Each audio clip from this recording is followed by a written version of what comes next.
Okay, we're back. Last lecture we talked about the beginning of utilitarianism with Jeremy Benham in the 18th century. Benham had a friend named James Mill, and Mill's son was John Stuart Mill. John Stuart Mill grew up in upper class England under the influence of his father and Jeremy Benham, and he became a philosopher. And he becomes a utilitarian philosopher. But he's a good follower in that he's careful, and that means he has to criticize what Benham did. So Mill is a utilitarian, but he's much more sophisticated than Jeremy Benham. He abandons the idea of the hedonistic calculus because he recognizes that there's a difference between quantitative differences and qualitative differences. So long as you're with Benham and the hedonistic calculus, you've got your T-chart and the pluses and the minuses. There has to be some answer to the question, how many lemon meringue pies? That's a good thing, right? How many would you need to have to betray your university roommate to death? A million, 5 million, a billion pies? At some point, there has to be enough of this over here to balance this over. And it seems silly, doesn't it? And Mill would say that's because there's a qualitative difference between these kinds of pleasures and pains. The example that Mill uses is the philosopher and the pig. The pig in question is a smart pig. She has eaten her food. Unlike a horse, a pig will eat when it needs, then go lay down. A horse can eat itself to death. But the pig has eaten what she needs. She's out there laying in the sun on a nice, warm, sunny day. It's not too hot. It's a perfect pig day. The philosopher in question is Socrates. On the day of the Phaedo, he's been sentenced to death. At sundown, he has to drink hemlock. He spends the day talking philosophy with his friends. Now Mill asks, you know about the pleasures of the pig, all of the pleasures of a full stomach and a nice day laying at the beach. And you know the pleasures of having a friend or multiple friends and having a serious conversation. If you had to choose one or the other and could only have one, which would you choose? Mill says, we would all choose the great pleasures of intellectual friendship over mere physical pleasures. Mill says, I'm still a utilitarian. It's still choosing the best results. But the way you choose the best results is just ask somebody who is familiar with both pleasures and pains. There is a pleasure, I suppose, Mill would say, of drinking cheap gin and living on the streets in London. Remember, we're talking 1860. But there's also the pleasure of going to the opera. Now, anybody who has had both pleasures, Mill thinks, will choose the higher intellectual, spiritual experience of going to the opera. So, just ask somebody who's familiar with both pleasures and pains, and we can still make a utilitarian judgment, but it won't be quantitative, it will be qualitative. Mill gives an important example of utilitarianism. Now, we've moved decades later from the American and French revolutions. We're after the American Civil War. We're in the Victorian age. Mill writes a little book called On Liberty. And the particular question he has is, when should government limit individuals' freedoms? Mill says, look, we all like to choose for ourselves. So there's a certain kind of pleasure in choosing for ourselves. And each one of us knows himself or herself better than the government does. You put those two things together, there ought to be a strong presumption of liberty. People ought to get to choose for themselves. So he's making an argument for liberty on utilitarian basis. Example, free speech. Should a person be able to go down to Hyde Park in London, Junior's abroad a couple times. I've been able to take students there. Go down to Hyde Park in London. He gets up on his soapbox and he preaches radical doctrines like atheism, socialism, vegetarianism. Should he be free to do, these are terribly unpopular ideas. Well, Mill says, of course he should. We need to allow people to say what they think. There's always a tiny possibility that those vegetarians are right. But even if we know that we are right, our children will not grow up to really appreciate the truth unless all ideas can flourish. So he has a very strong defense of free speech. Now, in On Liberty, then, Mill asks, are there any limits to this presumption of liberty? And he says, yes, there are. And he introduces what is called the harm principle. People should be free to do what they want and say what they want, so long as they do not use their liberty to harm other people. When they do harm other people, that's when it may be appropriate, notice may be appropriate for the government to come in and limit their use of their freedom. Even here, when government limits the use of people's freedom, it ought to be as little as possible. An example will help. Suppose you want to sell poison.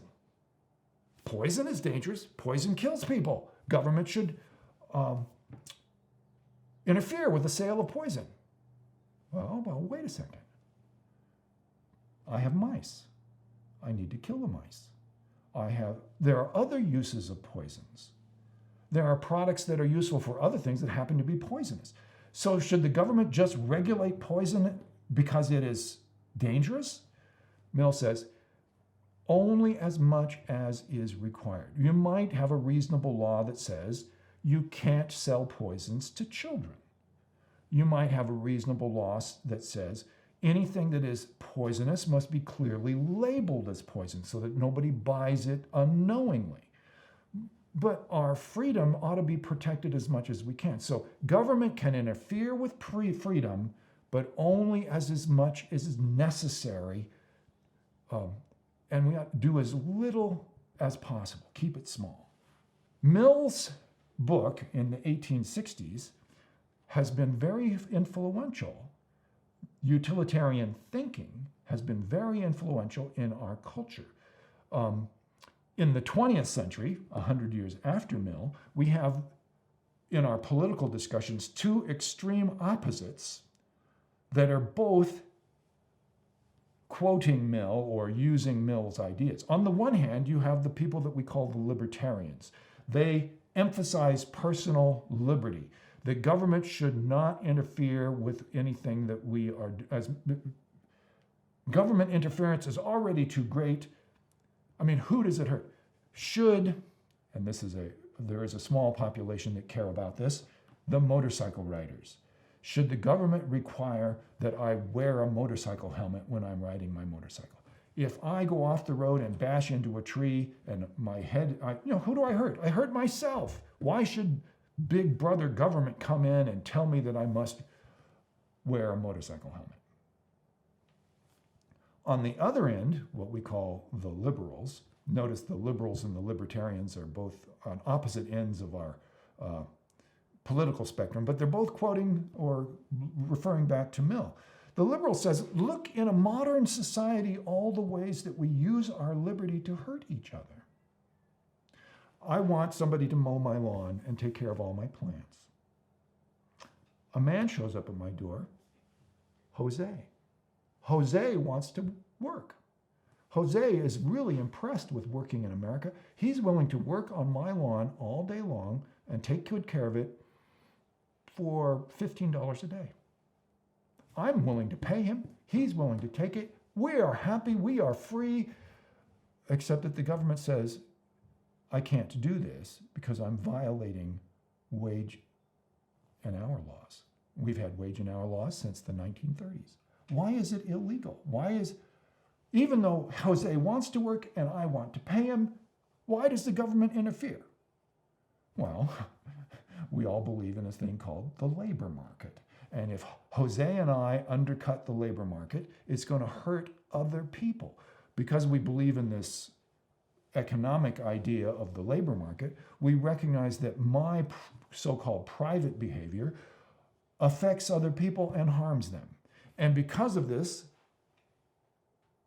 now the example of the wage law comes from the 1930s, but you can think of dozens of other examples, and the liberals would say, people use their freedom to harm other people. People will use their freedom to have an unsafe workplace, so the government ought to come in and require that workplaces be safe, and many other examples.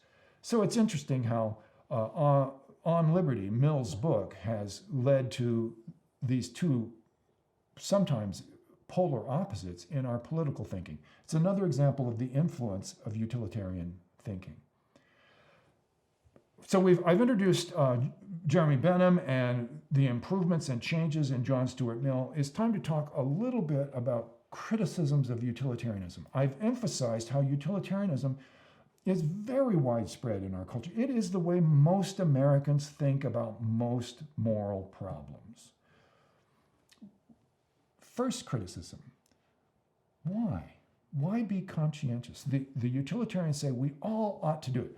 The rule is maximize utility. Always act to maximize utility. The most happiness for the most people. Okay, why should I do that? What is the motivation?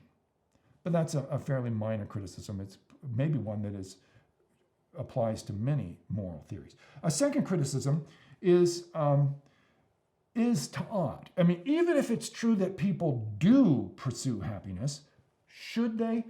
Friedrich Nietzsche, the famous German philosopher, criticized utilitarianism. He says, man does not pursue happiness. Only the Englishman does that. More importantly, what if we take utilitarianism seriously and really apply it? Some of the results seem problematic. Suppose you could prevent a great tragedy, an urban riot, let's say, by falsely accusing somebody. Suppose there is in the news a report that some policeman in your great city, Portland, Oregon, has falsely arrested or done some horrible thing to a young African-American woman. And the streets are full of rumors. The city is going to burn tonight. After a year of protests about racial injustice, you can imagine what it would be like if you had a local case where the word is out, a policeman did some horrible thing, a kidnapping or a rape or a murder.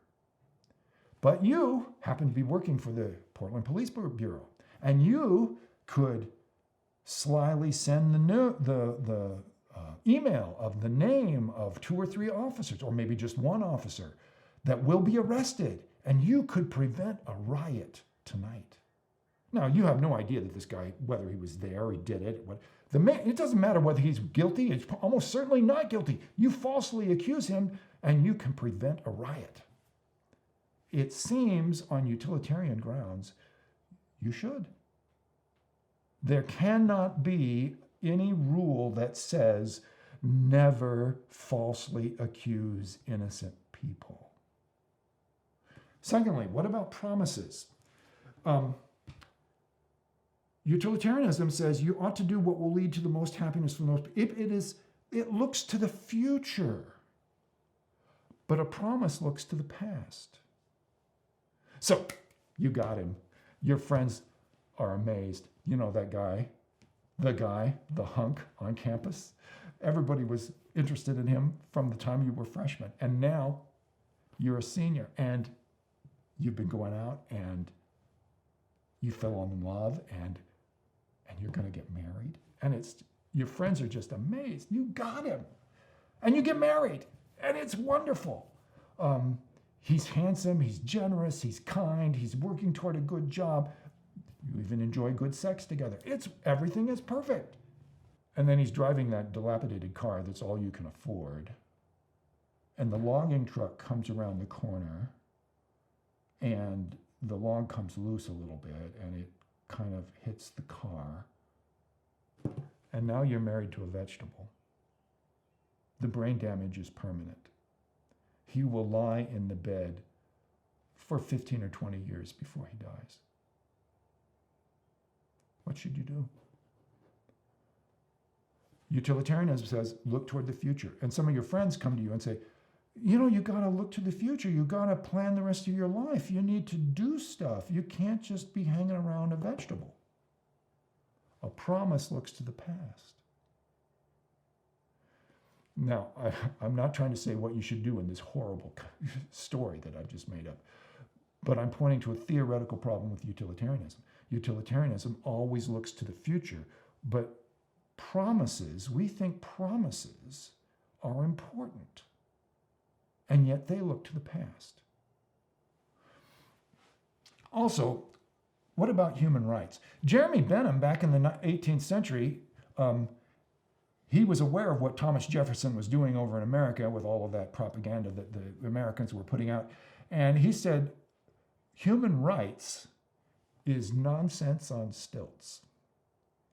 What is a human right, after all? It is something that ought to be protected no matter what. But if utilitarianism is true, that can't be right. So suppose there's a peeping Tom. The peeping Tom snuck into one of our dorms at George Fox.